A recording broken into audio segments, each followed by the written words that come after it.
Okay. I have no idea what's going to happen, but I do know that we have an amazing guest in the studio today. He is an award-winning stage actor and voice actor, known and loved for his work on Cow and Chicken, the Transformers movies, and Tiny Toon Adventures. He is also an Emmy Award-winning voice director for shows like Rugrats and The Wild Thornberrys.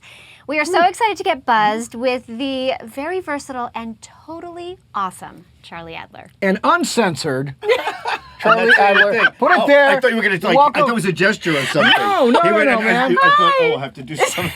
We're so happy to have you on VO Buzz Weekly. Yes, there's a For whole 30 dance years, number. we've been hearing about Charlie Adler. Yes. Well, I don't know about 30 years, but for the Welcome. longest time, man. I'm not 30 yet. I have good friends in the business that are always like, you got to meet Charlie, you got to meet Charlie, you Yeah. got to meet Charlie, and here you are, man. Well, We have here I am. lots Have you of- met me? I met you. You're We have freaking lots cool. of mutual friends, but we have not actually met. So thank you so much for being here. We Yeah. are so excited. I know I'm our so viewers are. nervous. Look, Don't. I'm fidgeting. Fidget, that's fine. The fidgeting is Just good. stay in frame when you fidget. Oh, Yeah. which is frame? Is this frame? Absolutely. So we have some questions for you, man, and I want to kind of start this whole thing off by kind of touching a little bit, from a while ago. You started doing stuff on Broadway, right? And there was a show, what was it called? Torch Song Ben? Trilogy.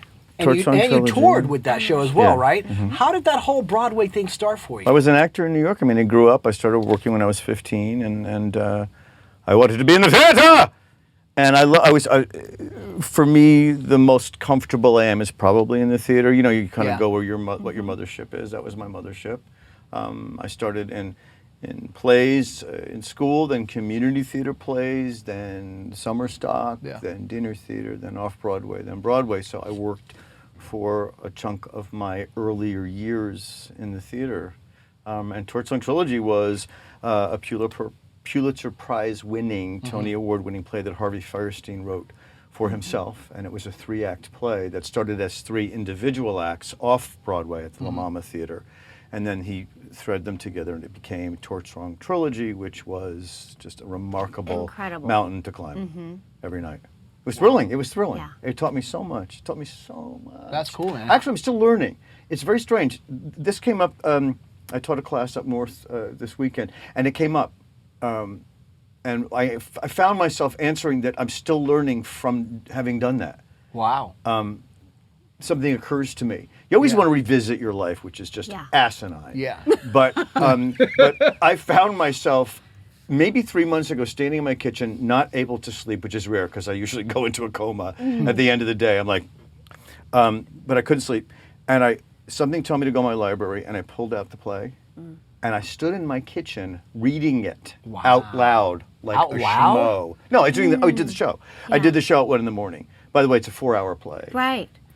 I don't know what possessed me, but as I was doing it, it occurred to me that I did the best I could at that time, but how much I've acquired since, that if I could revisit it now, and I think every actor feels that about everything they've done, if I could revisit it. But the beautiful thing is that you did the best with what you could with it at the time, but it's informed you where you are now. I mean, as a voice actor, how do you think your experience on stage and in live performance, your one-man show, I mean, how does that affect your voice acting, do you think? Because acting is acting. Yeah.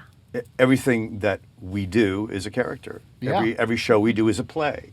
It's storytelling. So whether you're telling a story with, telling a 3-year-old to go to sleep, or whether you're telling a story in front of 10,000 people, you're telling a story. And there are certain technical elements that change depending on what medium you go to and from. But the theater was, for me, how I understood my power. How I understood my power. It sounds a strange thing to say. Telling the story. Which was, I was grounded. The only times in my life were doing plays, because life was very challenging and strange. And I grew up this homely, skinny, weird, shocking kid, and I never fit in. Now. Look at you. I never fit in. And it was where, and you hear this from almost everybody, how the theater does that for them, but it was instant. It was instant. My mother had the great wisdom to send me to a local acting teacher who is still one of my most beloved. She's 87 now in New York, and she's coached, over the years, very, very famous actors. Flo Greenberg, Flo Salant Greenberg. An angel from heaven, but I think I was 14 or 13. when I started working with her, and it was all summer.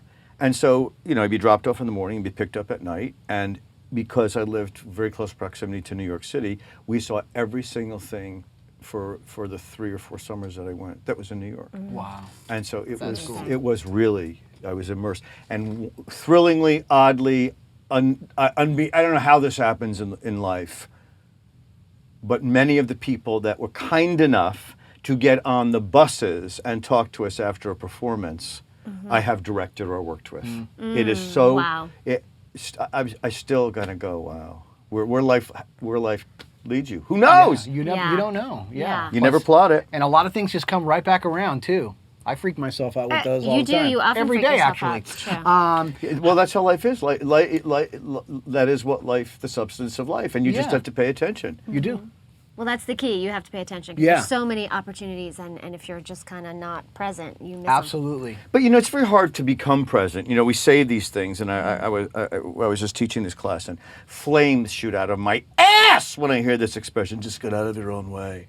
When teachers say you just have to get out of your own way, what the hell does that mean? Somebody said that to me, I go, how? Yeah. That's what it is. How? Well, the how is, how do you get present? How do you get out of your own way? You have to know that you're safe enough with skill and acquired skill to know that you can survive certain uncomfortable adversarial moments in your life, whether they're personal or professional. So you can't just get out of your own way because Right. that is a huge leap of faith. That takes a lot of confidence. Yes, and you don't get confidence unless you fall down and pick yourself up and Right. survive. And so Right. when I hear all the great philosophers and television personalities, et cetera, say, with great from the mount, just connect and be present. All right, and you were all the time, really? It is how you find your way, and that word journey just crawls up my. Journey. It drives me crazy. It's a journey and process and journey just piss me off. The hell is that? What is it? What is that? It's a pretentious word, like another bumper sticker. Get out of your own way. Another jingle. Yeah, it's the journey. It's the We've pushed a button here. fall in on love here. with the Wasn't it? journey. I have a lot of buttons. Yes. Yeah, he does. Oh, let's try to push them all. No. We are going to push them all. So check this out. So you're on Broadway. You're doing all the stage acting and all stuff. Now, obviously, you love that, right? It changed your life. But then at some point, all of a sudden, you start doing this whole voiceover thing. How did you make that transition?